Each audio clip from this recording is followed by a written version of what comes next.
طرف آتے ہیں باب الصلاۃ بعد الجمعۃ وقبلہا، جمعے سے پہلے اور جمعے کے بعد کی نماز کی مقدار کا باب، کتنے رکعتیں پڑھیں پہلے، کتنے رکعتیں پڑھیں بعد میں۔ تو عند الاحناف آپ کو پتا ہے ہماری ترتیب ایسی ہے کہ پہلے 4 رکعت سنت موقدہ پڑھتے ہیں، پھر 2 رکعت جمعے کی ہوتی ہیں، پھر اس کے بعد 4 سنت پڑھتے ہیں وہ بھی موقدہ، پھر 2 سنت وہ موقدہ، پھر 2 نفل۔ یہ ترتیب ہے، 4 سنت، 2 فرض، پھر 4 سنت، پھر 2 سنت، پھر 2 نفل پڑھے جاتے ہیں۔ یہ احناف کے نزدیک ہے ترتیب اس طریقے سے ہونی چاہیے۔ باقی حدیثوں میں مختلف طریقے سے آیا ہے، وہ بھی میں آپ کی خدمت میں عرض کر دیتا ہوں۔ اور ضمن میں عوام کو عرض کر دوں کہ جب جمعے کے دن آپ نماز پڑھیں گے، چاہے سنت پڑھیں، چاہے فرض پڑھیں، چاہے نفل، اس میں نیت جمعے کی ہوتی ہے، ظہر کی نہیں ہوتی ہے۔ بعض اوقات لوگ پہلے والی 4 سنتیں کہتے ہیں 4 سنت ظہر کی، یا بعد والی 4 سنت ظہر کی کر دیتے ہیں۔ جب جمعہ کی نماز آپ پڑھ رہے ہیں اس میں ہر رکعت میں، یہ چاہے مطلب ہر نماز میں، چاہے سنت ہو، فرض ہو، نفل ہو، جمعے کی ہی نیت کرنی ہوگی کہ جب آپ جمعہ ادا کر رہے ہوتے ہیں تو اس وقت ظہر نہیں ہوتی ہے۔ روایت دیکھیں، حدیث نمبر 937 ہے، حضرت عبداللہ بن عمر رضی اللہ تعالی عنہما بیان کرتے ہیں کہ رسول اللہ صلی اللہ علیہ وسلم ظہر سے پہلے 2 رکعت پڑھتے تھے، اور ظہر کے بعد 2 رکعت پڑھتے تھے، اور مغرب کے بعد 2 رکعت اپنے گھر میں پڑھتے تھے، اور عشاء کے بعد 2 رکعت پڑھتے تھے، اور آپ جمعے کے بعد نماز نہیں پڑھتے تھے حتیٰ کہ آپ اپنے گھر لوٹ آتے، پھر آپ 2 رکعت نماز پڑھتے تھے۔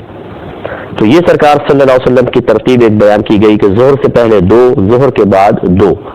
تو گویا کہ جمعے ظہر جب نہیں ہوتی تو جمعے سے پہلے 2، جمعے کے بعد 2، یہ اس حدیث کے مطابق یہ منقول ہے۔ اور مغرب کے بعد 2 رکعت اپنے گھر میں پڑھتے تھے، عشاء کے بعد 2 رکعت پڑھتے تھے، اور جمعے کے بعد مسجد میں نماز نہیں پڑھتے تھے، اپنے گھر پر آ کے 2 رکعت پڑھتے تھے۔ تو اس سے بظاہر یہ ہے، مختلف حدیثیں میں نے آپ کو کہا اس میں مختلف تعداد آئی ہے۔ احناف جن حدیثوں سے نتیجہ نکالتے ہیں، یہ مصنف عبد الرزاق کی روایت ہے، وہ میں عرض کر دیتا ہوں۔ حضرت قتادہ رضی اللہ تعالی عنہ بیان کرتے ہیں کہ حضرت عبداللہ بن مسعود رضی اللہ تعالی عنہ جمعے سے پہلے اور جمعے کے بعد 4 رکعات پڑھتے تھے، یعنی پہلے بھی 4 اور بعد میں بھی 4۔ اب اگر پہلے 4 لے لیں اس روایت کے مطابق اور بعد میں بھی 4 لے لیں، پھر نبی کریم صلی اللہ علیہ وسلم جمعے کے بعد 2 رکعت تو پڑھتے تھے، اسے بھی لے لیں، تو 4 سنت پھر 2 سنت، اور 2 نفل بھی منقول ہیں، وہ دوسری روایت کے مطابق ہے۔ اسی طریقے سے اسی کتاب میں ہے، حضرت ابو عبد الرحمن سلمی بیان کرتے ہیں کہ حضرت عبداللہ بن مسعود رضی اللہ تعالی عنہ ہمیں حکم دیتے تھے کہ ہم جمعے سے پہلے 4 رکعت پڑھیں اور جمعے کے بعد بھی 4 رکعت پڑھیں، حتیٰ کہ ہمارے پاس حضرت علی رضی اللہ تعالی عنہ تشریف لائے، اور انہوں نے ہمیں حکم دیا کہ ہم جمعے کے بعد پہلے 2 رکعت پڑھیں، اس کے بعد 4 رکعت پڑھیں۔ تو دیکھیں ابھی ترتیب ایسی ہو سکتی ہے، پہلے 2 پڑھ لیں، پھر 4 پڑھ لیں، پہلے 4 پڑھ لیں، پھر 2 پڑھ لیں، تو مختلف روایات میں مختلف آیا، تو اس لیے احناف نے صحابہ کرام علیہم رضوان کی ان تلقینات کو بھی نظر انداز نہیں کیا، کیونکہ یاد رکھیں کہ رکعتوں وغیرہ پڑھنا سنت ہے، پہلے 4 رکعت، بعد میں 4 رکعت، 2 رکعت، یہ تعین کوئی صحابی رسول صلی اللہ علیہ وسلم بھی اپنی طرف سے نہیں کر سکتے ہیں، کیونکہ یہ معاملہ عبادات کا ہے، اور عبادات کا تمام تر جو معاملہ ہے یا اس کے تمام تر جو احکام، جو اس کی ترتیب ہے، جو ان کی مقداریں ہیں، وہ نبی کریم صلی اللہ علیہ وسلم سے ہی منقول ہے، کیونکہ بذریعہ وحی آپ کو یہ تمام چیزیں بتائی گئی ہیں۔ اس لیے ہم مغرب کی 3 رکعت پڑھتے ہیں، 4 نہیں کر لیتے، 2 نہیں کر لیتے۔ فجر کی 2 رکعت ہی پڑھتے ہیں، اس کو 3 یا 4 میں تبدیل نہیں کر سکتے ہیں، اس لیے ہم پابند ہیں اس چیز کے۔ تو خلاصہ کلام یہ ہے کہ جمعے کے دن ان تمام حدیثوں وغیرہ کو ملا کر جو نتیجہ احناف نے نکالا وہ یہی ہے کہ جمعے سے پہلے 4 رکعت پڑھ لیں، اس کے بعد پھر جمعے کی 2 رکعت فرض ہو گئے، یعنی 4 سنت، پھر 2 فرض، پھر 4 سنت، پھر 2 سنت، اور پھر 2 نفل نماز پڑھ لیں۔ یہ ترتیب قائم رکھنی چاہیے۔ ایک یہ بھائی نے فرمایا کہ ہم دبئی میں ہوتے ہیں اور جمعہ پڑھنے کے لیے دوست وغیرہ گاڑی میں پھر وہ مسجد تک پہنچتے ہیں، تو جیسے ہی جمعہ ختم ہوتا ہے ہمارے سارے دوست باہر نکل آتے ہیں، میں سنت وغیرہ پڑھتا ہوں تو وہ مجھے فورس کرتے ہیں کہ تم سنت چھوڑ دیا کرو، کیا حکم شرع ہے؟ دیکھیں مسئلہ یہ ہوتا ہے کہ ہم بعض اوقات ایک ایسے ماحول میں چلے جاتے ہیں کہ جہاں کی تعلیمات کو بغیر دلیل کے ہم قبول کر لیتے ہیں، اور جو تعلیمات دلائل کے ساتھ پہلے سے ثابت شدہ تھیں اور ہمارے اکابرین اور ہمارے مسلمانوں کی میجورٹی اس پہ عمل پیرا ہے، اسے چھوڑ دیتے ہیں۔ اس سے بڑی نادانی اور کیا ہوگی؟ جو جمعے کی تمام سنتیں ہیں وہ سنت مؤکدہ ہیں، اور سنت مؤکدہ کا حکم یہ ہوتا ہے، پہلے اس کی تعریف میں سمجھ لیں کہ نبی کریم صلی اللہ علیہ وسلم نے جو عمل لگاتار کیا ہو، کبھی ترک نہ کیا، کبھی کبھار جواز امت کے لیے، آسانی کے لیے اس کو چھوڑا ہو، یا کسی عمل کی بہت سخت سرکار نے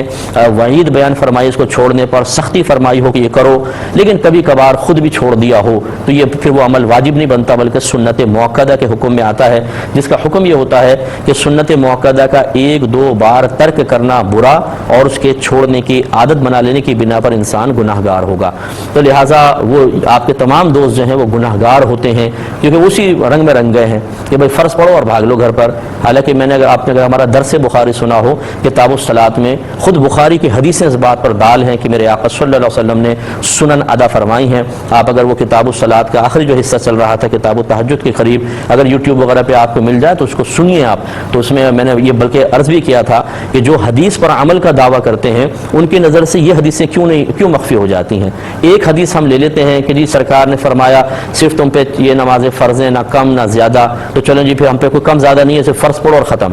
یہ حدیثیں کیوں فراموش کر دیتے ہیں؟ اس لیے کہ اس میں مشقت ہے، اس لیے کہ اس میں زیادہ عبادت کرنی پڑے گی۔ وہ حدیثیں لے لیں جس میں عمل کم سے کم کرنا پڑے، وہ حدیثیں چھوڑ دیں جو تواتر سے ثابت ہیں، اور خود سیدہ عائشہ صدیقہ رضی اللہ تعالیٰ عنہ نے ہمیشگی کے الفاظ اس میں بیان فرمائے ہیں، ان کو ترک کر دیا جاتا ہے۔ تو یہ صحیح روش نہیں ہے۔ آپ اپنے دوستوں کو پیار محبت سے سمجھائیں کہ وہ ٹھہریں بلکہ وہ بھی پڑھیں۔ یہ جو ہمارے ہاں ایسا ہوتا ہے کہ جیسے ہی جمعے کی نماز ختم ہوتی ہے، توبہ، جوتیوں کے مقام پہ اتنا رش پڑ جاتا ہے جیسے فری میں کوئی نیاز تقسیم ہو رہی ہے یا پیسے تقسیم ہو رہے ہیں۔ مسجد میں کم ہو جاتے ہیں، باہر زیادہ، اور باہر نکل کے کرنا کیا ہے؟ 10-15 منٹ جوتیاں تلاش کرتے رہیں گے، دوسرے کندھوں پہ چڑھیں گے، باہر نکل کے کیا کرنا ہے؟ ایک لمبا سا سانس بھریں گے، چل یار فٹ پاتھ پہ بیٹھتے ہیں، چلو یار فٹ بال کا میچ دیکھتے ہیں۔ یعنی آپ بھاگنے کے چکر میں تھے، بس بھاگے، باہر نکل کے کچھ نہیں کرنا ہے۔ اس سے بہتر تھا کہ سنتیں پڑھ لیتے۔ تو خلاصہ کلام یہ بہرحال کہ یہ سنت مؤکدہ ہیں، آپ پڑھتے ہیں، بہت اچھا کرتے ہیں، دوستوں کو بھی پیار محبت سے سمجھائیں، ان کو پڑھوائیں، ویسے نکلیں گے تو آپ سب گناہگار ہوں گے۔ فرمایا کہ پوچھا تھا کہ اگر کوئی نماز پڑھ رہا ہے اور کوئی دانت میں ذرہ تھا، اس کو جان بوجھ کے زبان پہ لے کے پہلے چبایا اور پھر اتار لیا گلے سے، تو کیا حکم شرع ہوگا؟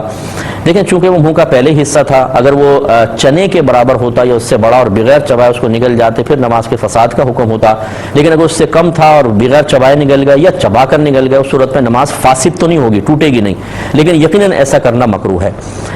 اس کو چاہیے یہ تھا کہ اس کو اگر کوئی اطراف مسجد وغیرہ نہیں ہے اور تھوک سکتے ہیں تو سائڈ میں منہ کر کے ہلکے عمل قلیل سے اس کو تھوک دیتے، لیکن اس کو چبانا پھر اتارنا یہ نماز کے احترام کے منافی ہے۔ اگرچہ نماز فاسد نہیں ہوگی لیکن یہ عمل مکروہ کہلائے گا، اس پر اللہ تعالیٰ کی بارگاہ میں توبہ کرنی چاہیے، اور یہ خشوع و خضوع کی بھی منافی ہے۔ میرے آقا صلی اللہ علیہ وسلم نے ایک شخص کو دیکھا کہ وہ حالت نماز میں اپنی داڑھی سے کھیل رہا تھا، تو میرے آقا صلی اللہ علیہ وسلم نے ارشاد فرمایا کہ اگر اس کے قلب میں خشوع ہوتا تو اس کے اعضاء بھی خشوع پذیر ہوتے، یعنی اگر یہ اللہ تعالیٰ کے دیکھنے کے یقین کے ساتھ، خوف خدا کے ساتھ، فکر آخرت کے ساتھ نماز پڑھ رہا ہوتا تو اس کے دل کا وہ ایک جو کیفیت ہے اس کا اثر اس کے اعضاء پر ہوتا، اور یہ بالکل ساکن اور سکوت کے ساتھ نماز پڑھ رہا ہوتا۔ تو اب یہ چبانا اور اس کو اتار لینا، اس کا مطلب توجہ آخرت کی طرف نہیں ہے، اللہ کے دیکھنے کی طرف نہیں ہے، یہ خشوع و خضوع میں کمی کی دلیل ہوئی اور یہ مکروہ ہوتا ہے، اس پہ اللہ کی بارگاہ میں توبہ کرنا چاہیے۔